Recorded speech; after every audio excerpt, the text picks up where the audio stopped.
Riley and Lily each called Rachel to come down to the parking garage to settle Riley's argument with Kevin. When she got there, Rachel immediately told Kevin she was sorry for her brother's behavior and then made him apologize to both Kevin and Melody. Seeing how frightened Riley looked, Melody was speechless for a moment. The two of them had been college classmates in Chicago. Back in school, Riley bullied her a lot because she was from a small farming town outside the city. But Melody was extremely kind-hearted, so she didn't really hate him for this. Melody looked at Kevin and tried to figure him out. She realized that this unassuming young man in shabby clothes was actually incredibly powerful, and Riley's fate was now in his hands. "Forgive him?" Kevin asked as though he didn't comprehend. Of course he understood what Melody meant. "Actually, he didn't do anything wrong. Please, let him off the hook," Melody replied. She was obviously very good-natured. "Oh, all right," Kevin said with a smirk as he gave Riley a strong slap on the back. "But from now on, you'd better behave yourself. Don't embarrass your sister anymore. Now get lost." In fact, Kevin didn't want Riley to be punished too hard. It wasn't worth it for Kevin to get angry. Besides, he was Rachel's younger brother, so he was willing to cut the guy some slack. "Thank you, sir," Riley answered him as he wiped the sweat off his forehead. He felt like he'd just gotten a reprieve from the governor. He straightened out his clothes as he walked away with Cindy. When the two of them were out of earshot, Cindy whispered to him, "Are you okay, Riley? Now what are we going to do to have some fun?" "You're on your own, and don't bother calling me again," he barked at her. Then he walked away, leaving her wondering what had just happened. He was really angry with Cindy. It had actually been her idea to go after Melody, and look how that had turned out. Not only had he been taught a lesson, but he'd almost gotten his sister Rachel in big trouble with her boss. Rachel let out a long sigh and wondered what to do next. It was a good thing that Kevin wasn't upset with her, or else things wouldn't have turned out so well. "Go on back to work. Don't worry about me and Lily. We'll be okay," Kevin replied as he gave Rachel a glance that wasn't quite as friendly as usual. "Thank you, boss," Rachel quickly answered. "I'll head back up to my office. Enjoy your walk." Kevin turned around and smiled at Melody. "Everything's okay now. We'll be on our way." Then he and Lily headed to the shopping mall. When Kevin had gotten a little farther away, Melody finally came back to her senses and shouted loudly, "Hey, what's your name?" "My name is Kevin. Kevin Williams," he answered casually without even turning his head. After about half an hour, Kevin found a nice gift for his mother-in-law. Then he went up to his parents' apartment to visit with them. He let them know he was doing okay and chatted with them for a while. After they said their goodbyes, he followed Lily back to her new place. As soon as Kevin walked in the door, Dorothy got in his face and started scolding him. "What are you doing back here, you good-for-nothing? I thought you were still in jail. What did you do to get out so fast?" She took a breath and continued to berate him. "You're like a piece of gum on my shoe. I can't seem to get rid of you. Can't you see that Lily and I have already moved? You're not welcome here."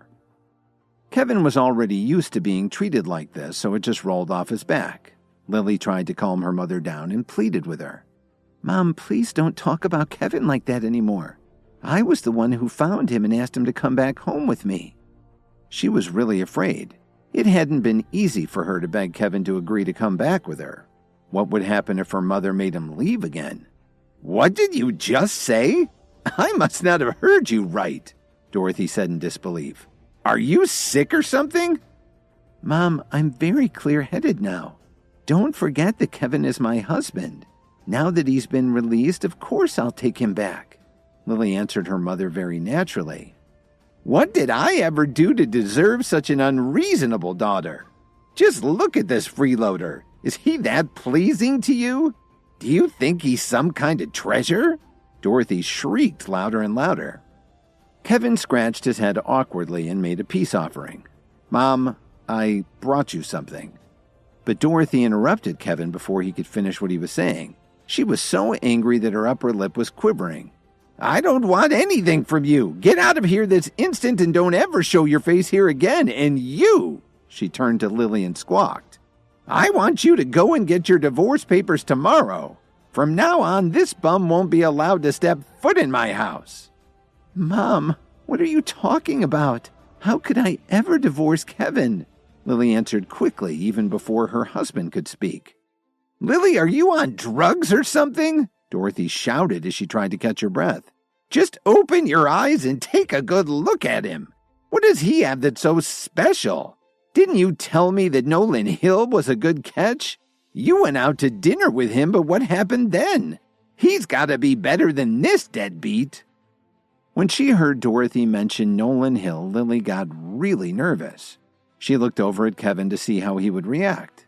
When she saw that he wasn't upset, she said, "Mom, can you please not mention Nolan Hill? He means nothing to me." Dorothy didn't know anything about what had happened with Nolan. All she knew was that he'd sent Lily a lot of gifts. But she had no idea what happened after dinner with him, either the fight with Dalton or the one with Kevin. Lily had never mentioned any of it to her because she didn't want her mother to worry. So as far as Dorothy knew, Nolan was a great guy and a fine catch for her daughter. Lily sighed and decided to let Kevin have a seat before she explained everything to her mother. "Who told you that you could sit down?" Dorothy snapped at him. Kevin didn't answer her question. All he could do was let out a sigh as she continued to rant and rave. "Can't you hear me? I'm talking to you!" Dorothy complained when she saw that Kevin was ignoring her questions. "Come with me, Mom," Lily said as she grabbed Dorothy's hand and took her upstairs.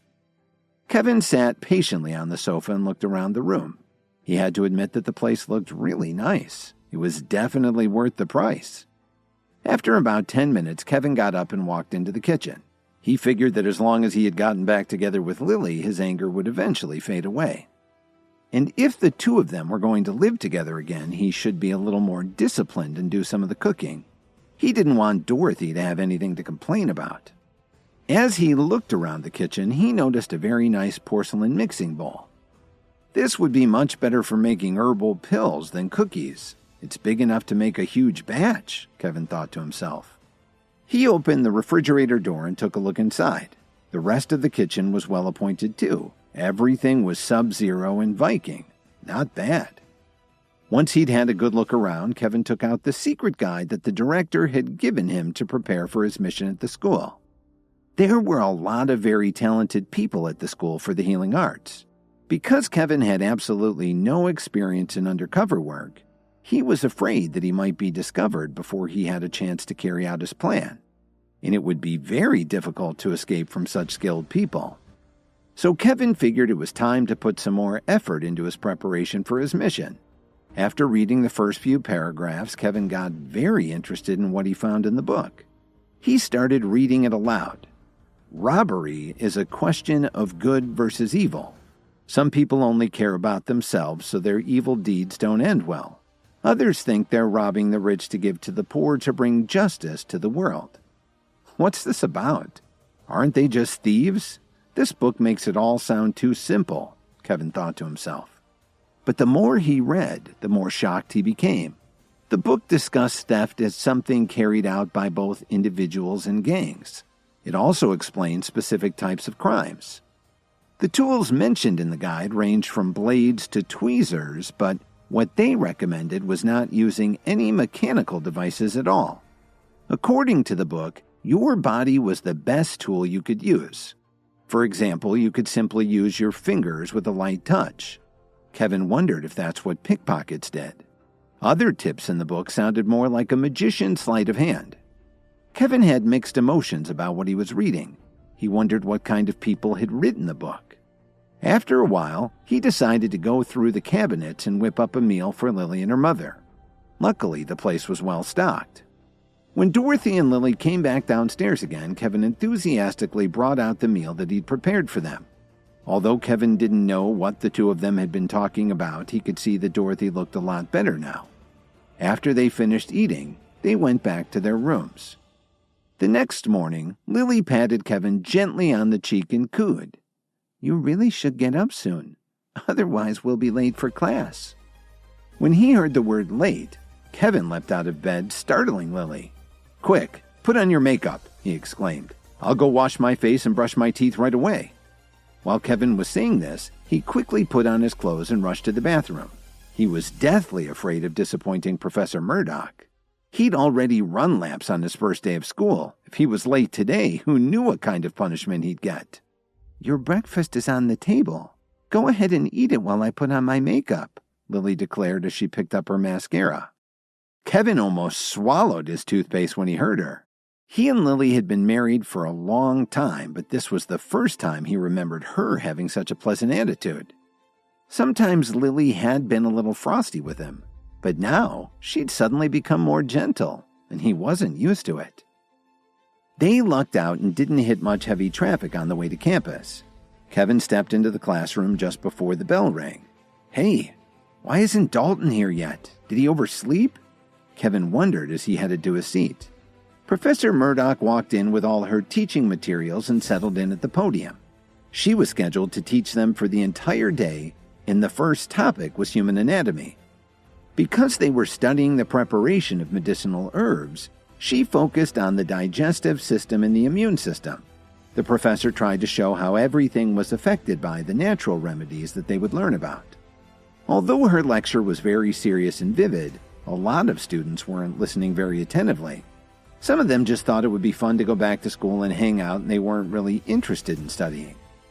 Kevin checked to see if anyone was looking and sneaked his phone out of his pocket. He held it under his desk and lowered his eyes to see the screen so he could send Dalton a text to find out why he wasn't in class. The reply came back really fast. "This is Miranda. Kevin, come over here if you can. Dalton's back in the hospital." Kevin was shocked and wondered how this could have happened. Has Nolan's family done this? He had a lot of questions, and he sent a quick text to Miranda that just said, "How?" "It was Dominic and Gwen Archer," Miranda answered simply. What Kevin didn't know was that the Archers had always been jealous of Dalton's family. After the incident with his bar and the attempt to kidnap Miranda, they'd never reconciled. When Dominic found out that Dalton was going to study at the School for Healing Arts, he knew he had to strike first. He grabbed his men and headed to the Steele family's bar. Miranda and Norman happened to be there for some urgent business. Miranda stood up to him, but Dominic was intent on abducting her so he could force Dalton to hand over the bar to him. Of course, Norman wasn't going to stand for this, and a fight broke out. Ever since Dominic had taken Kevin's power pill, he'd made enormous physical progress. Norman had also made a lot of progress after taking his pill, but he was pretty old. So even though he managed to defeat Dominic, he ended up getting injured in the battle. Dalton had been on campus with Kevin when all of this happened. After he got home, he saw that his grandfather was injured and his temper flared. He grabbed all the men he had and rushed over to the Archer's family mansion. Unfortunately, Dominic had set a trap for Dalton. After a fierce battle, Dalton had some nasty flesh wounds and his men were also injured. Fortunately, they were all very tough, and there were no fatalities. Kevin was despondent when he read Miranda's text. He immediately sent Gwen Archer a message and asked her, "How the hell could you do that to the Steele family?" Before he could read her reply, a lithe hand suddenly reached down and snatched Kevin's phone away. Kevin jumped up from his chair and was face to face with Professor Murdoch. He saw her stern expression. He knew he was in big trouble. "Professor, what's going on?" Kevin pretended to be confused. "Gotcha!" Professor Murdoch sneered. This was even worse than the first day of class. Please subscribe to the Pocket FM YouTube channel and press the bell icon for instant notification. Check out our channel for more such exciting shows.